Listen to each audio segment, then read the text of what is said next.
Bismillahirrahmanirrahim. Assalamualaikum warahmatullahi wabarakatuh. Berjumpa lagi dengan Bapak. Semoga kita dalam keadaan sehat, tidak ada halangan serta apapun. Hari ini pertemuan farmakognosi dasar yang kedua. Kemarin sudah Bapak jelaskan tentang apa itu simplicia, apa itu farmakognosi.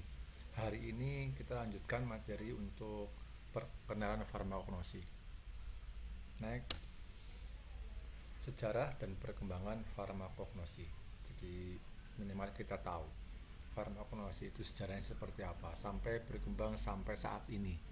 Ya, yang pertama, penggunaan tanaman obat sudah digunakan kurang lebih 2500 tahun sebelum Masehi. Jadi sudah sangat lama.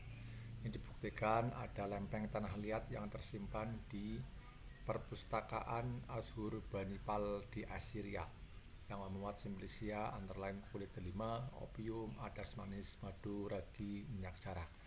Jadi sebelum Masehi sudah dikenal obat dari tanaman atau tumbuhan. Kemudian sebelum Masehi juga, tepatnya tahun 1446 sebelum Masehi, ditemukan oleh seorang tabib yang bernama Hippocrates, juga sudah mengenal yang namanya kayu manis, hyoscyamin, gentiana, kelembak, dan gum Arab. Ini bahan-bahan obat dari tumbuhan. Ya. Next. Kemudian pada tahun 1737, Linnaeus, seorang botanis dari Swedia, menulis buku Genera Plantarum yang berisi sistematik botani. Jadi ini berisi tentang tumbuh-tumbuhan. Kemudian farmakologi modern mulai dirintis oleh Martius. Jadi sudah modern itu dirintis oleh yang namanya Martius. Kemudian apoteker Jerman dalam bukunya Grundrisse der Pharmakognosie des Planzer Reises telah menggolongkan simplicia menurut segi morfologi. Jadi sudah sangat modern. Yang terakhir, berkembangnya farmakognosi itu mulai abad ke-19. Jadi farmakognosi mulai berkembang pesat setelah abad ke-19. Itu sedikit sejarah tentang farmakognosi sampai saat ini. Next. Materi yang kedua adalah ejaan Latin. Jadi dalam farmakognosi itu tanaman itu menggunakan ejaan Latin, ya. Ini bagian ejaan Latin, diperhatikan di kolom ada huruf atau rangkaian huruf dibaca sebagai contoh, diucapkan sebagai. Misal huruf AE, dalam nama Latin ada huruf A dengan E, dibacanya E bukan AE tapi E. Contoh galangae, diucapkan galange, jadi AE nya dibaca E. Paham ya? Jadi galangae dibacanya galange karena A-nya dibaca E, jadi dibaca galange.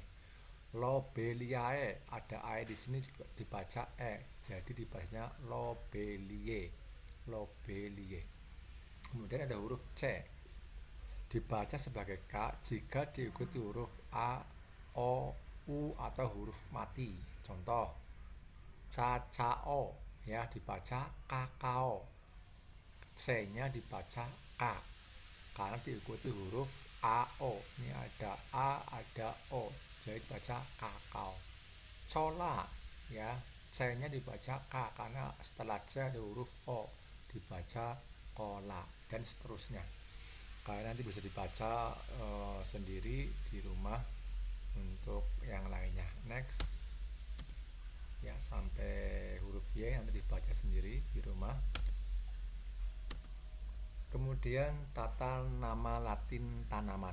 Perhatikan, tata nama Latin tanaman. Jadi tanaman di sini menggunakan bahasa Latin.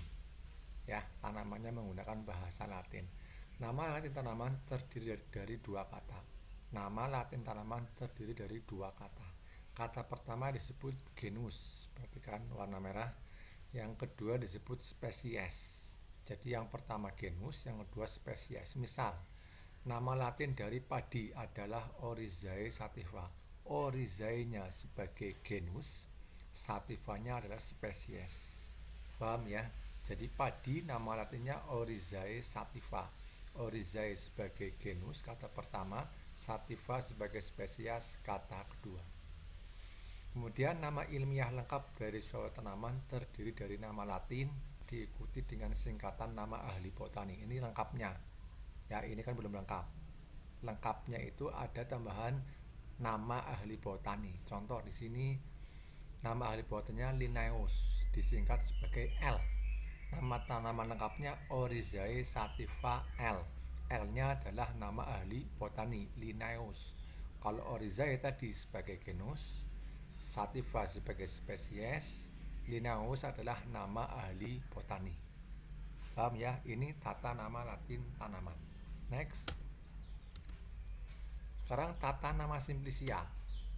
Menurut Farmakope Indonesia, penulisan nama simplicia nabati ditulis dengan menyebutkan nama genus atau spesies nama tanaman tadi ya, nama genus atau spesies nama tanaman diikuti nama bagian tanaman yang digunakan. Jadi ada genus, ada atau spesies, kemudian ada bagian tanaman yang digunakan. Ini contohnya. Yang pertama genus, kemudian ada nama bagian tanaman. Contohnya Cinchonae cortex. Cinchonae-nya sebagai genus, cortex-nya adalah nama bagian tanaman. Untuk cortex nanti Bapak jelaskan di pertemuan selanjutnya. Cortex itu bagian dari tanaman. Oke ya, untuk cortex next pertemuan yang selanjutnya. Yang kedua, contohnya lagi adalah digitalis folium. Digitalis genusnya, folium adalah nama bagian tanaman. Oke. Kemudian yang kedua, spesies dan nama bagian tanaman. Spesies tadi genus ya, sekarang spesies. Contohnya adalah Belladonnae herba ya. Belladonnae spesies, herba adalah nama bagian tanaman. Untuk cortex folium herba di pertemuan selanjutnya Bapak nanti akan jelaskan. Yang ketiga, genus dan genus, spesies, nama bagian tanaman, gabungan 1-2. Ada genusnya, ada spesies, ada nama bagian tanaman. Curcuma aeruginosae rhizoma. Curcuma genus, aeruginosa spesies, rhizoma nama bagian tanaman. Ini adalah tata nama simplicia. Kemarin sudah Bapak jelaskan apa itu simplicia. Baik, pertemuan hari ini cukup sampai di sini. Semoga kalian paham. Nanti dibaca slide-nya di rumah. Nanti tugasnya Bapak share di Google Classroom. Untuk catatannya bukan tugas. Jadi kalian mencatat apa yang ada di materi ini. Nanti Bapak akan berikan di Google Classroom-nya untuk catatannya. Baik, demikian pertemuan hari ini. Mohon maaf apabila ada kata-kata yang kurang jelas. Tetap semangat, jaga kesehatan, jaga jarak, pakai masker, cuci tangan selalu pakai sabun. Demikian, assalamualaikum warahmatullahi wabarakatuh.